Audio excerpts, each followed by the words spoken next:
Hello, this is your Professor Donald Earl Collins for HS 360 slash HS 219.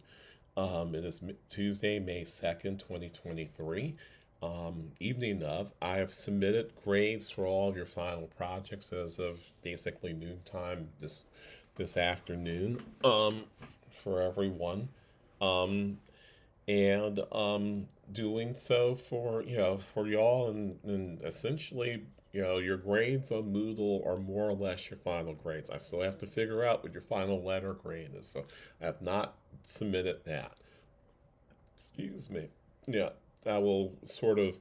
No one's losing any points, no matter how many classes they missed, but you might gain points because you attended more classes, meaning that I might consider that in deciding whether your grade should stay an A minus or become an A, or is a B plus and become an A minus, or is a B and becomes a B plus, or a B minus becomes a B, and so on and so forth. Or may not, right? It just depends, right? I'm keeping that in mind.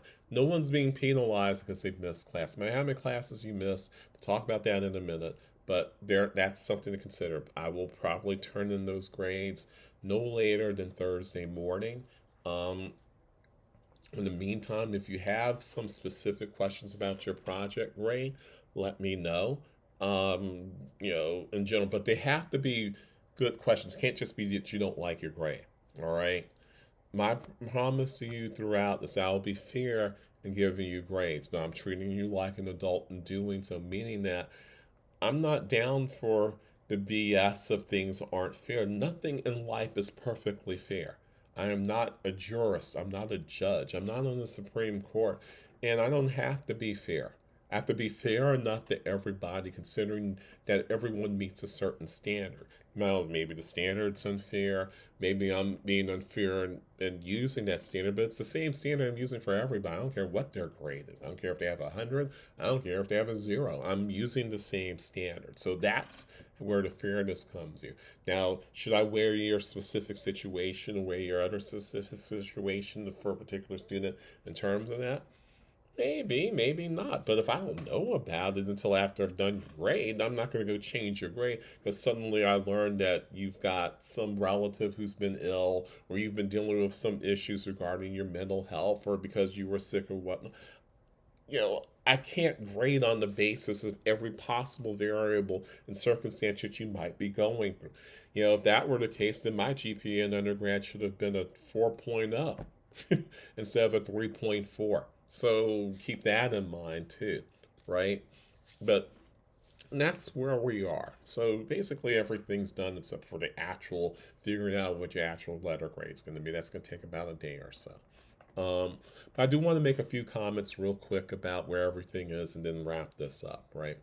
This does not apply to everybody, so do not take it personally especially if you're doing well in the class, right? If you've done well in this class and you've been consistently coming to class and you know who you are, then this should not be an issue for you. If you haven't been consistently coming to class, you haven't been regularly notifying me what's been going on with you, you have some issues with your grade, this may apply to you, it may not. But since I'm not naming names, it might not be specific, right? But I will say this, about half of you sort of mailed it in terms of how you dealt with your projects, whether it was a group project or an individual project.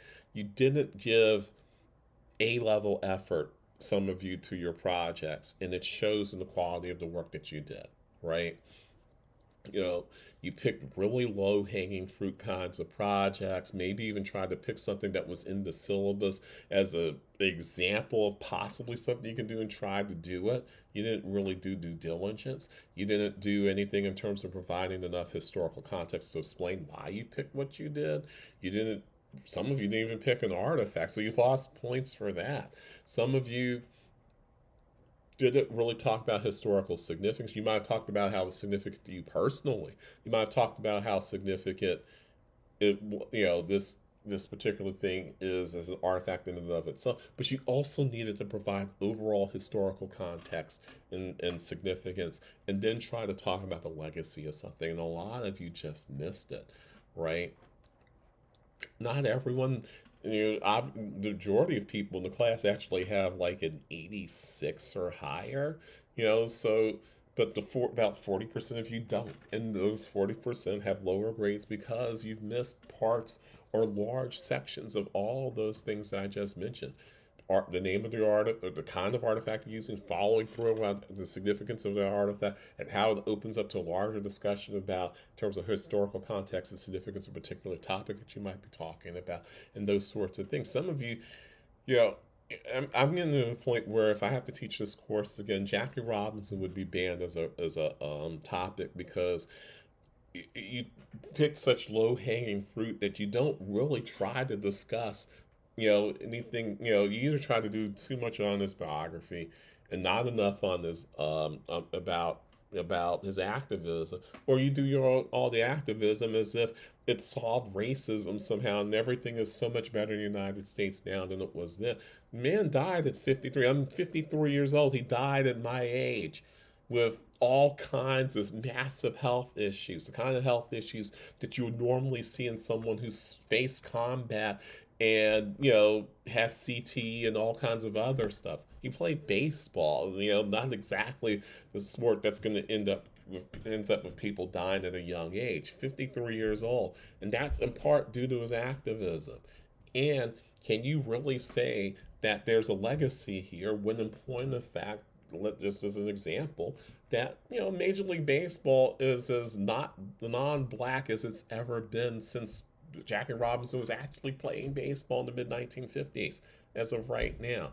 So that's just one example of just not doing due diligence. And those were projects that did pretty well. For some of you, you just didn't even get there, right? So, and then there are all the usual mistakes around not capitalizing B in black, not checking for spelling and grammar, using the black community because you don't want to say African Americans are black.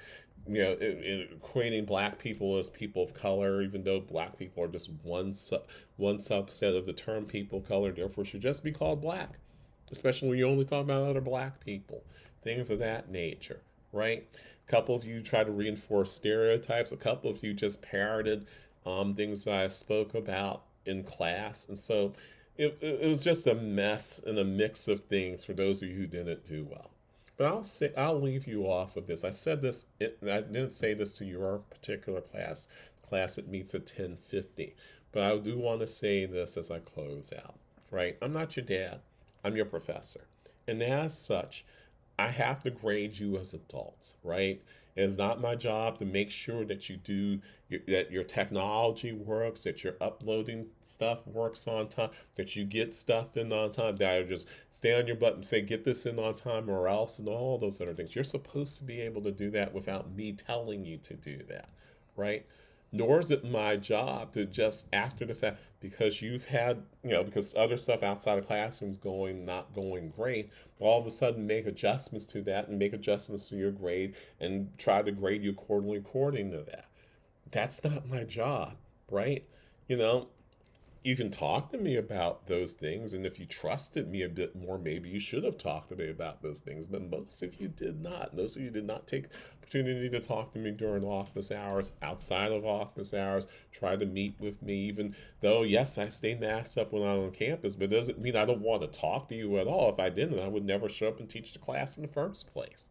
So, it's, I honestly want to say to some of you, just grow up. Grow up. You need to grow up a little bit. That means that take responsibility for your actions, not just, oh, I take you can say you take responsibility, but taking responsibility for your actions sometimes means accepting the fact when you screwed the heck up. When you screwed up and you didn't get the grade that you wanted, it's not the professor's fault that you didn't do the grade you wanted, because he's been talking to you since week one about how to do all this stuff. So you screwed up. And if you screwed up, accept that. You don't. You can accept that, and still, it's gonna hurt. It might disillusion you. Might make you angry with yourself. Might make you even angry with me. It might even show up in your student evaluations of this class and of me.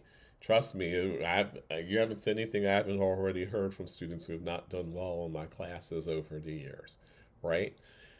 But either way, It's too bad. That's just life. That's just the way things work. But for those of you who did do well, thank you. Some of you did great projects. Some of you did wonderful projects, eye opening projects, stuff that I might have known, but seeing it laid out the way you laid it out, some of these projects were just really wonderful to watch, really wonderful to read, really wonderful to listen to. And so thank you for that. I don't want to spend so much time on the folks who didn't do well without acknowledging the fact that a whole bunch of people really did do well in this class. And so to y'all, chef's kiss. Thank you so much for doing well. I wish you all the best in your summer. I wish you all the best for those who are graduating. Congratulations for those who are not in future years. For those who didn't like the class, too bad. You know, and if you see me on campus, please don't spit at me. I guess that's all best I can say. So, see you later.